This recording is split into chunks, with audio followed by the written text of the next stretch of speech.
And I'm still reviewing here. I want you to get this. In order for us to see and understand Revelation, we must be looking. We're going to be looking for what God's doing. I want to get into that place of prayer where in the Spirit I can seek after God and find out what He's doing. I want to be at the place where I can hear the uncommon voice speaking. I want to be at the place where I can see the door standing open in heaven. I want to be at the place where I'm in the Spirit. How about you? Can we get into the Spirit? That's where we need to be. We need to be at that place where we are in the Spirit. That's what it takes. That's where we've got to be. And then in the second part, in part 2 of this, in Revelation chapter 12. Let's go there very fast. Revelation chapter 12. Now remember, the passage that we just read was what's going to take place at the end. But this is what took place at the beginning.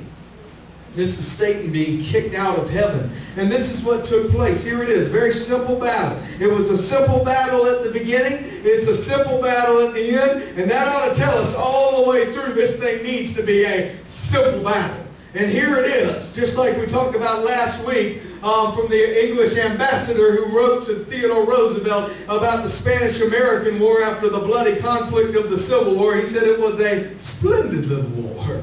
We need to understand that our fights with the enemy needs to be a splendid little war. That's where we need to be. Here it is. In verse 7, it says, Now war arose in heaven, and Michael and his angels fighting against the dragon, and the dragon and his angels fought back. Where is the dragon? On the defensive.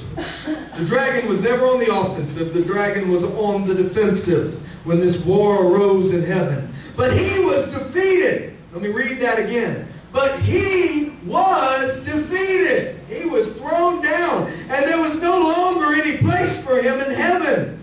And the great dragon was thrown down, the ancient serpent, who is called the devil in the Greek, and Satan in the Hebrew, the deceiver of the whole world. He was thrown down to the earth, and his angels were thrown down with him.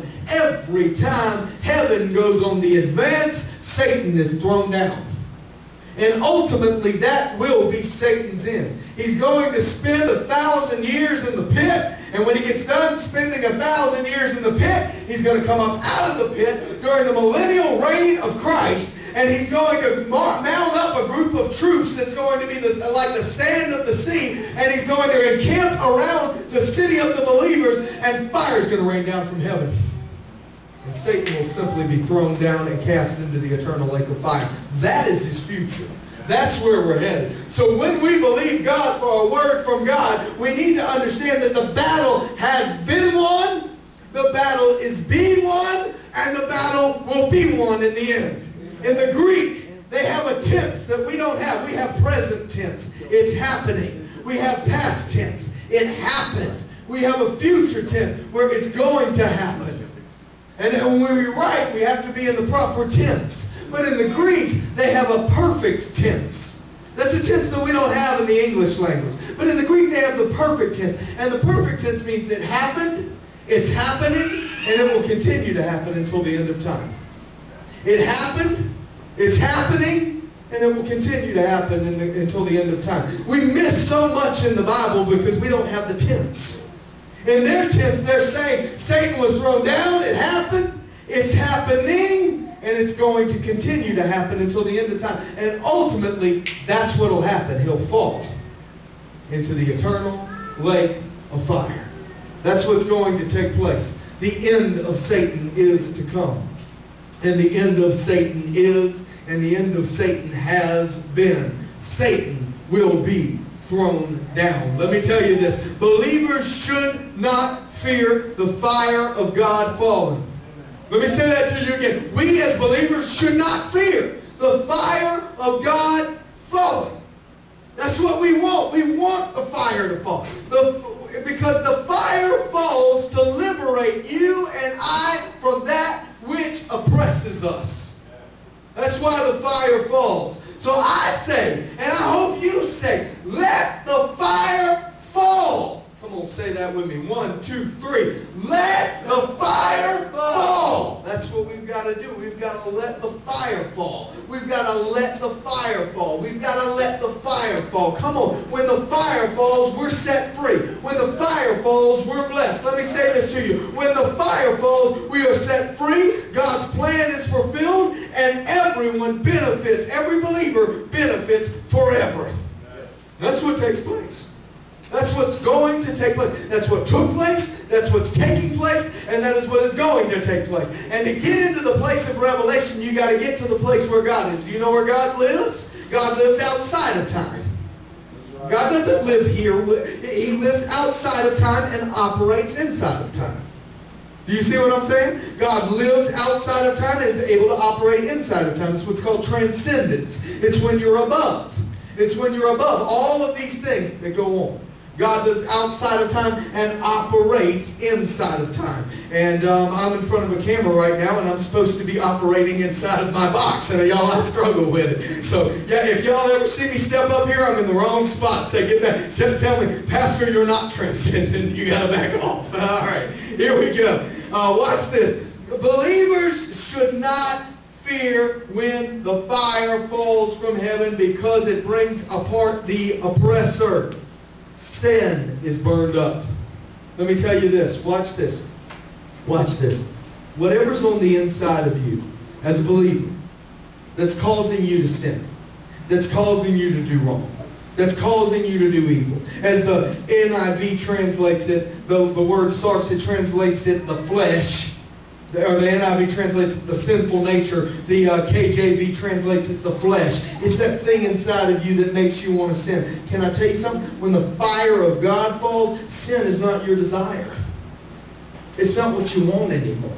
That's why we say, because otherwise, if you get away from the fire of God falling, and let me tell you something, very important for the fire to fall within you before the fire falls around you. Because if the fire falls around you, when the fire is not in you, you're going to get burned up. But if the fire falls in you and before the fire falls around you, you will not be burned up by that fire. Because it's already burned up the things inside of you that will stop you. Sin in the Bible is equated with wood, hay, and stubble. And you know what happens with wood, hay, and stubble? When you get fire around wood, hay, and stubble, it burns up. But we are to be like pure gold. Do you know what gold and silver do? When they get around the fire, they become refined. They become better and better and better and better. Someone once asked the silversmith. They said to the silversmith, how do you know when a piece of silver is ready to be taken out of the fire? I started asking him that question. He said, how do you know when that silver is ready to be taken out of the fire? When you put it in that fire and you hold it in there, how do you know when it's time to take the silver out? He said, well, you have to understand, I take the silver out when all the impurities are burned out of the silver. When all those impurities are burned out of the silver, I know that I can take it out of the fire. That's when I know it's ready to come on out. Now watch this. They said, but on a practical level, you can't see that. How do you know when that's ready? How can you look at that silver and know it? He said, oh, you want to know how I can look at it and know it's ready to be taken out of the fire? He said, yes. How would I know that I should take the silver out of the fire? And the silversmith simply said, when I can look at that silver and I can see my reflection in it, that's when I know it's ready to come out of the fire. Come on, you know, God knows when we're ready to come out of the fire. When He can look into the fire and we're like silver and precious metal, when He can look into us and see His reflection in us, when we look like Him, He says, oh yeah, you're ready to come out of the fire now. Come on, we want this fire. We want to get at the place because sin's never done us anything good. I thought with all of my heart that I wanted to drink like crazy. And there was a season in my life I thought I wanted to drink like a fish. I really did. But you know something? It wasn't doing me any favors. When I found out that which I had control of all of a sudden got control of me. And usually the things that we do that are sin, and come on, drinking to excess is sin. Getting drunk and walking around being drunk as can be, that's sin. Now Now come on, I'm not crazy enough. I've read the Bible. I'm not crazy enough to tell you, hey, listen, for me, my problem is I drink something, I'm going to drink 23 or something. All right? So I don't drink, all right?